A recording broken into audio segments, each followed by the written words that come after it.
Imagine being halfway across the city when everything stops working. The elevator's out, the streets are uneven, and suddenly what was supposed to be a dream trip becomes a logistical puzzle that you don't know how to solve. That moment can change everything because it forces us to ask a question most travelers never think about. Who is travel really designed for? If you've ever felt like your trip didn't quite fit you or someone you love, this episode is for you. Make sure you hit subscribe so you don't miss more conversations about designing travel that truly works for real people in real situations. Welcome back to Cheryl's Travel Blueprint, where we move beyond checklists and start designing travel experiences that actually feel right. I'm Cheryl, your travel advisor and experience designer, and today we're diving into a topic that doesn't get nearly enough attention, but it impacts more travelers than you might think. I'm joined by Mike Clapper from Able2 Global, an organization focused on making travel more accessible and inclusive. So, how did your journey into accessibility begin, Mike? Yeah, it's funny that you said across the city. Mine actually started across the world. So I was on a cruise and we docked in Reykjavik, Iceland. It was a wonderful 16-day cruise that my wife booked for us for my birthday actually. And it was one of those situations, I'm sure you're aware because you do this for a living, where you dock at a city, you spend all day off board, you get back on for one final party, and then everyone disembarks the next day for the end of the trip. The difference about this trip was that everyone had to get off that last day to do security sweeps with the Icelandic officials. And so we were going to get off anyway, but we got all of our stuff together, got out of our stateroom, went down to the gangway to get off, and I use a power wheelchair. Well, the gangway was inaccessible. It wasn't wide enough for my chair, and beyond that, it had spikes all the way down the gangway. I guess because of snow, but that was July, so it was actually pretty snow and ice, but it was pretty temperate at the time. And so we were stuck on board, and I kind of looked around at the staff members, and they kind of looked back at me, and I said, "Now what?" And they said, "Well, we can carry you down." And I said, "That's not going to work. First of all, it's too narrow of a space, and my chair weighs about 300 pounds. So that's just not going to work." And so, long story short, we actually ended up having to call the first officer of the cruise to come down and figure out what to do. So while everyone else disembarked for the day, we were the only two, my wife and I were the only two travelers left on board. And I looked at the situation. I've been traveling my whole life. So between business and pleasure, I think I've traveled, I've totaled up like 500,000 airline miles, things like that. And I've always had problems, but it occurred to me that day, something needs to change, something needs to happen. And I realized something really important that day as well is the problem was empathy. Everyone cared.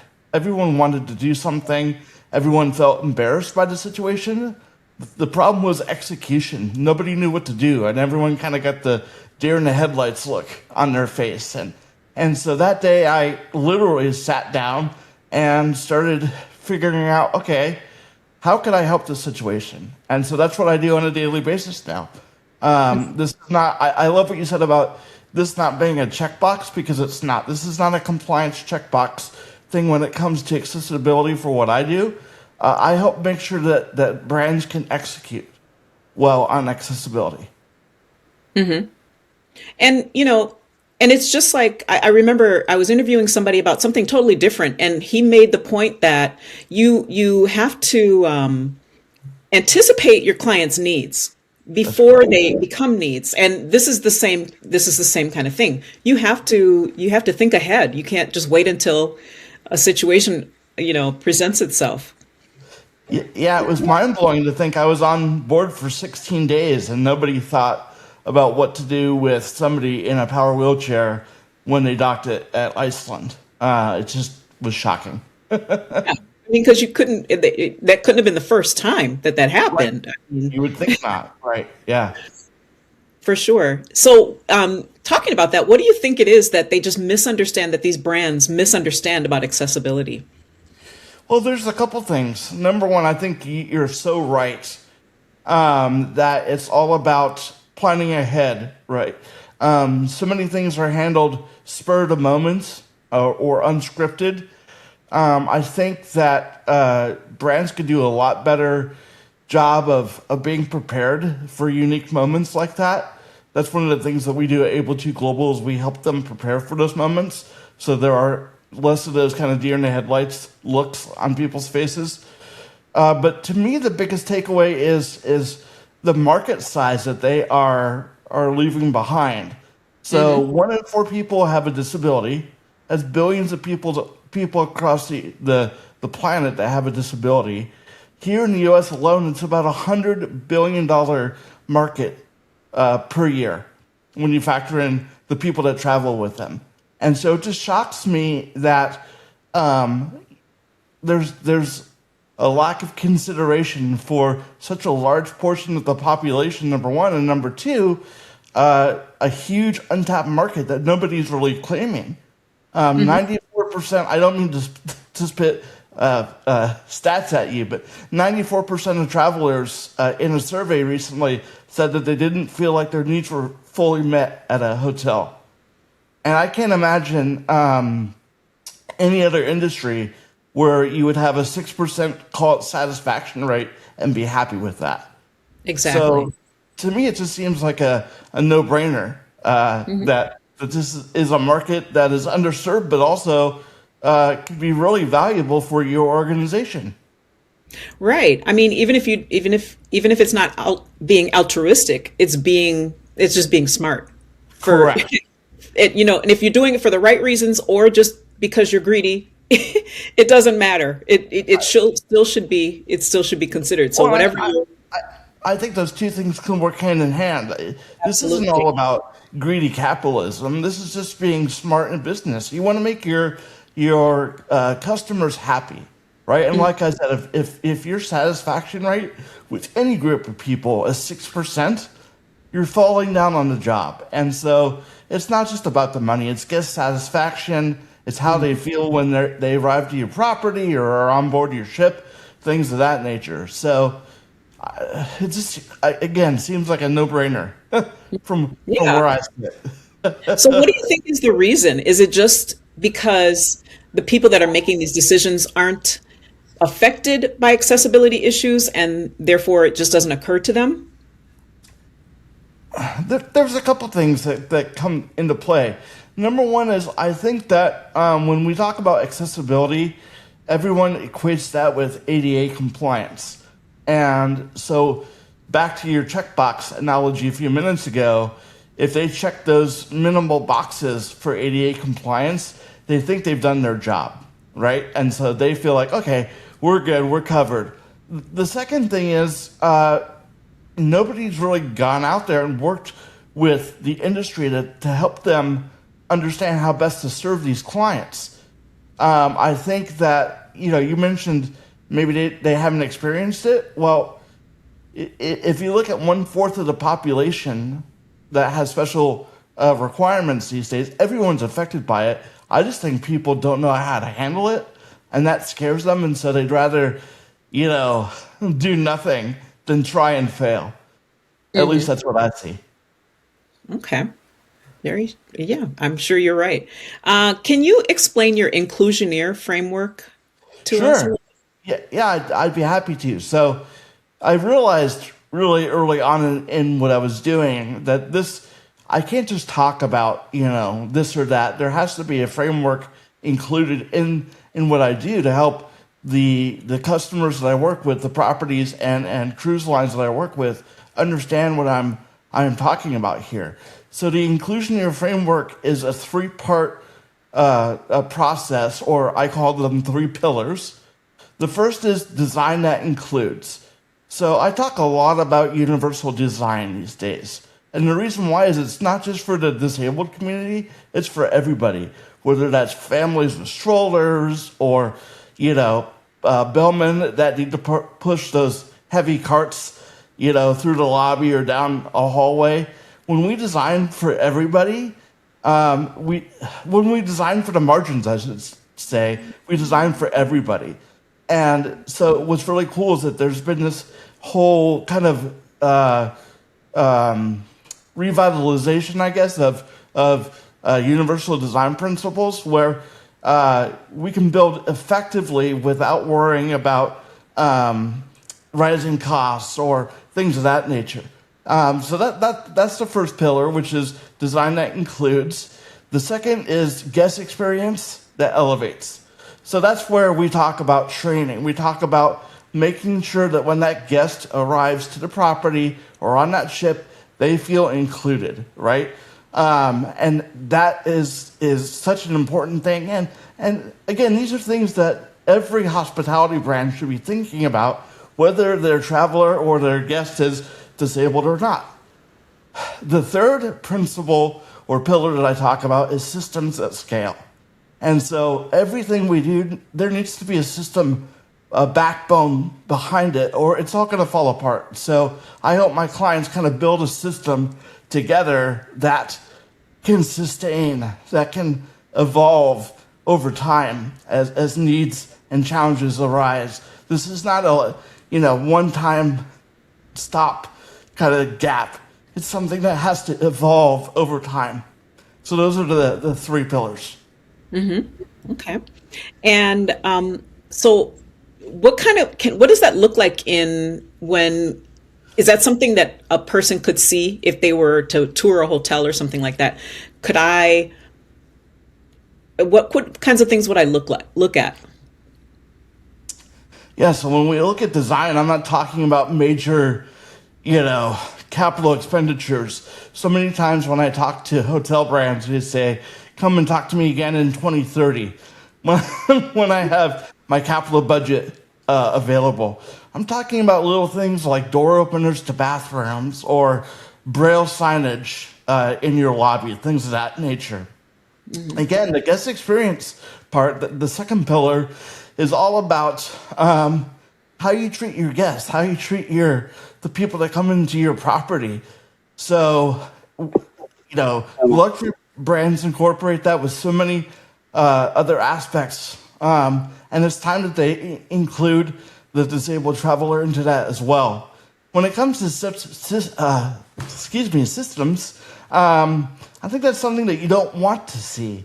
Systems run smoothly when they're in the background and no one knows that it's a system. It just feels like a natural, process is taking place, really organic. So that's probably something you can't see, but you can feel it the second you walk into a property. Okay. Very wise. So, so can you think of something, a small change that you've seen, that created a measurable impact? Yeah. So one of the things, I was just working with a hotel recently, and when you arrive, they have you fill out this really long, kind of, I hate to say it, but archaic form, with your name, your address. You'd think they would have all that in in their system, but you're having to fill this out. And so when I went to talk to the front desk staff, they got that kind of look in their eyes. And I said, okay, now what? And they said, is there somebody with you that can help you fill this out? I said, well, I could fill it out myself with a little bit of help. So we worked on just a small thing, stepping outside the check-in counter and coming to the other side to talk to me. And I heard back from the owner and operator of the property a few weeks later and said, you know what? We're not just doing that with disabled guests. We're doing that with everybody now. And this is a 4 or 5 star property. And they're feeling so much more catered to, so much more tailored to, because we're stepping from behind the check-in counter and actually interacting with our guests instead of just handing them a clipboard. So that's just one small change that I've seen. but there are a bunch of examples that I could talk about. I'm sure. Well, for me, as someone who plans multi-generational travel, I see that accessibility affects not just one person, but the entire family. So, how should travel advisors think differently when they make plans for You know, travelers that? that's a great point. We haven't even talked about the aging population yet, which is, growing ever more every day, right? So I think just making sure that travel planners understand everyone that is traveling, right? Whether that be, I have a 18-month-old baby, right? So he has different needs than, say, his grandmother who's 75. But looking at each guest individually is so important. When you say we have a party of six, right, that's coming onto a cruise, you know, everyone has unique needs and opportunities to experience something a different way. So if that travel advisor is asking those questions, okay, what are the age? Great. What, if anything, could we do to make this trip better for each of those travelers? I think the other thing too is that there are so many hidden disabilities these days. People with autism, people with cognitive disabilities. Something as similar, as simple as, can we get them a room farther away from the elevator so they can kind of decompress and be alone? Could be a huge, huge deal. So to wrap that all up into a bow, so to speak, I just say treat each traveler as an individual and think about their individual unique needs. Okay, good advice. What are some of the biggest misconceptions that people have about accessible travel? Yeah, I think that it's a really good question. The first thing I would say is that accessibility is all about mobility needs. So it's wheelchair accessibility, it's roll-in showers, it's things of that nature. But as I mentioned a second ago, there are hidden disabilities these days. There are dietary restrictions. There are travelers that are blind or have low vision who could really benefit from, like I mentioned, braille signage in the lobby. So I think one misconception is it's not just about mobility. There are, a myriad other things we could do to improve the experience for all sorts of people with all sorts of unique needs, right? The second thing is what we talked about earlier is this is such a huge untapped market that's just sitting in plain sight and waiting for someone to say, hey, we hear you, we understand you, and we'd like to make you a part of our everyday lives here at this property or this cruise line. And we've thought about you before you even arrived. So those to me are two things that I think people don't really think about all the time. Yeah, and to help people not feel invisible too. Just Correct. to treating Correct. people, everybody, because as you mentioned, with the example about the multi-generational families, you Mm, know, taking into consideration everyone keeps everyone from becoming invisible. If you think about every that's traveler. correct. Yeah. Yeah, I think oftentimes we look at the extreme, right? Either travelers feel invisible or they feel like they're being hovered over all the time. I know I experience that a lot as well, where it's like, how can we help you? How can we help you? How can we help you? They don't really have any answers, but they kind of hover and they ask questions and they assume. So finding that happy medium between the invisible traveler and the they talk about helicopter parents, the helicopter guest services folks, I think it is a huge deal. And again, this is not just unique to people with disabilities. I think people feel that as soon as they walk into a property, as soon as they go on a tour, as soon as they, board a cruise ship, whatever. So these are principles that can be valuable for every single traveler. Absolutely. And so I wonder, what is the emotional impact when those kinds of things happen, or when you have these barriers? Or it has to be, you know, emotionally draining sometimes. It's interesting to me.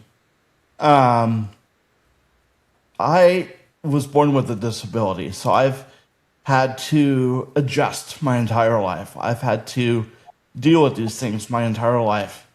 It's my wife that really gets frustrated during these Mm. situations. She's the one that was always saying, "We need to make this right. This is not right, Michael." Just, something as simple as getting a room with a roll-in shower. I'm always like, "Oh, that's okay." And she was always the one that said, "No, this is important." And then, but I do know, I see all the advocates out there. I see all the people out there that are expressing their frustrations and their emotions online. So I do know it hits everybody. I just think maybe people that experience disabilities later in life, or people that have had their life altered or changed, maybe express it more than folks like myself. So, Mhm. Okay. So, if there's a hotel GM listening right now, what's a practical step that they could implement tomorrow? boy, that's a really great question. I think the first thing I would suggest is to go to able2global.com. I'm sorry, I can't help but pitch myself a little bit. And you should. able2global.com, because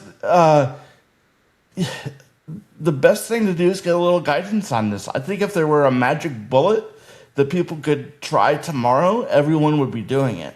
But every circumstance is unique, every property is unique. And so talking to an expert is the best thing they can do. Now, if you want to talk about what's, uh, you know, book a consultation with me and do something. Let's say that. I would say just treat every guest as an individual, right? Don't assume, don't hover, but ask the right questions. So, and actually use the empathy to execute, not just feel sorry for somebody. So if you see a way to make something right, make it right. Um, if there's an opportunity to uh, give exceptional service, make it happen. I think that's one thing they could do tomorrow. Absolutely. Okay, I love that. So, if somebody's planning a trip for themselves or for a loved one who needs more accessible experience, what are the first two or three things they should think about before they book anything? Boy, that's another good question. But an important one. Um, Number one is, do I have the full picture of wherever I'm heading? So if you're going to a resort, do I have all the information I need to make an informed decision? Right? So, we see labels on websites all the time, accessible room, things of that nature. Sometimes that's not enough. We need to know what the bed height is. If I have sensory needs, what you know, what systems do you have in place to help me or accommodate me? So that's number one, is don't judge a book by its cover. Don't judge an accessible listing by having an accessible tag on the room, right? Really do your research. Find a travel advisor like yourself who knows how to ask the right questions, because I think that's so important. And the second thing is, realize that there are going to be limitations and figure out ways to navigate that before you even arrive. So just know, hey, everything's not going to go my way. That's frustrating. I acknowledge it up front, but I'm still going to have a blast on this vacation. So I think that's so huge to realize that you know there's an opportunity to really enjoy yourself if you set the right expectations going in. For sure. Absolutely. And one of the things that comes to my mind sometimes, I've seen, you know, uh, at work or just in when I'm in public, I've seen that just the impatience that people have with people that have accessibility needs. And so I think, I think just the general public sometimes just needs some more education around it, and understanding that everybody deserves to go on a vacation. Everybody deserves to be in public and to do things. And I think people sometimes forget that when they're able-bodied and they can do things that they take for granted. So a lot Yeah, of I questions. see that. I see that a lot when I'm boarding an airplane and it takes me a little longer to get on board, or things of that nature. Mhm. Take a moment to slow down, smell the roses, so to speak. Like you said, you're on your way to vacation, Yeah. um, and yeah, Are you seeing any trends that are giving you hope that that you're making a difference with, with the larger community, like buying, in a big grand scale? yeah. There's a couple things. Number one is that over the last year or so, I am seeing this trend in accessibility becoming a business and loyalty driver. And I think that's so important because the number one thing that's going to make somebody sit up and take notice is when you start hitting their wallet, unfortunately. I wish we were altruistic and we just wanted to do things to make everything nice for everybody. It doesn't always work that way. So I'm seeing these conversations take place where people are moving from um, frustration and anger into actually communicating the business case for this. The other thing is that in other countries like the UK is driving change right now when it comes to accessible travel. I can't tell you how many people I hear from in the UK on LinkedIn or other social media platforms, or allies that I've formed, alliances that I've formed in the UK. They're on the forefront of this. They get it. And so that's encouraging to me because maybe they're kind of the early adopters, and then we can bring it over here stateside as well. That would be great. I would love to see that. And this is where experiences really matter, because once you get there, the right tours can make all the difference between feeling overwhelmed and feeling supported. If you're looking for guided experiences that help take the stress out of navigating a destination, I always recommend checking out Get Your Guide. They offer a wide range of tours and activities, many of which include detailed descriptions, accessibility notes, and flexible booking options. But as you mentioned, it is definitely important to get more information, even though, like you said, it says accessibility, but you got to still do your research on those things. Um, Yeah. and I'll include in my link the description so you can explore options that actually fit your travel style.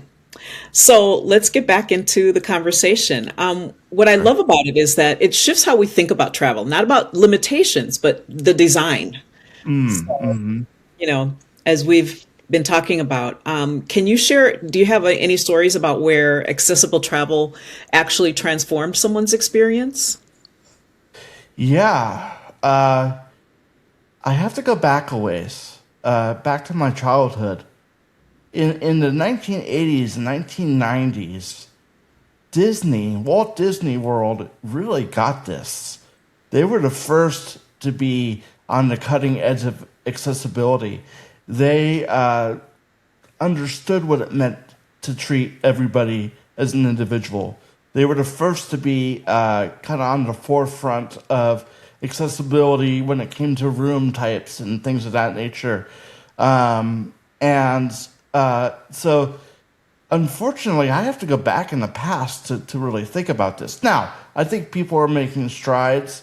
Uh, I was on the Voyages cruise a couple years ago. They did a tremendous job. So I'm not saying it's all doom and gloom, but we still have a long way to go. Well, and I hope it's getting better and better every day. Yeah, So I think what stands out to me is this, that when travel is designed well, it doesn't just remove barriers, it creates connection. And that's really what this podcast is about, travel that feels meaningful, not just possible. that's so true. Yes, indeed. And I'm so thankful that you were able to come on and join me. And I look forward to more conversations about this. So if this conversation resonated with you, here's your next step. Don't just plan your next trip, design it with intention. If you'd like help creating a travel experience that truly fits your needs or the needs of someone you love, I'd love to work with you. You can find my booking link in the description. And before you go, make sure you subscribe, share this episode with someone who needs to hear it, and check out the Get Your Guide link to start exploring experiences that make travel easier and more enjoyable. And I'm going to put your information in the description as well, so people can reach out to you as in addition. Great. Yeah, the business side of what I do is at able2global.com, but I have a whole nother side. I have a podcast myself and a Substack page, the Inclusionary Lab, where I really talk about ideas and forward thinking, and so I would love it if people would follow and join in the conversation. That would be great. And like I said, I'll put all of your information in my description as well. So Good. hopefully people can find it both ways. Awesome. Thank you so much for a great conversation. Thank you, Cheryl. Appreciate it. I appreciate you. Take care. Yep.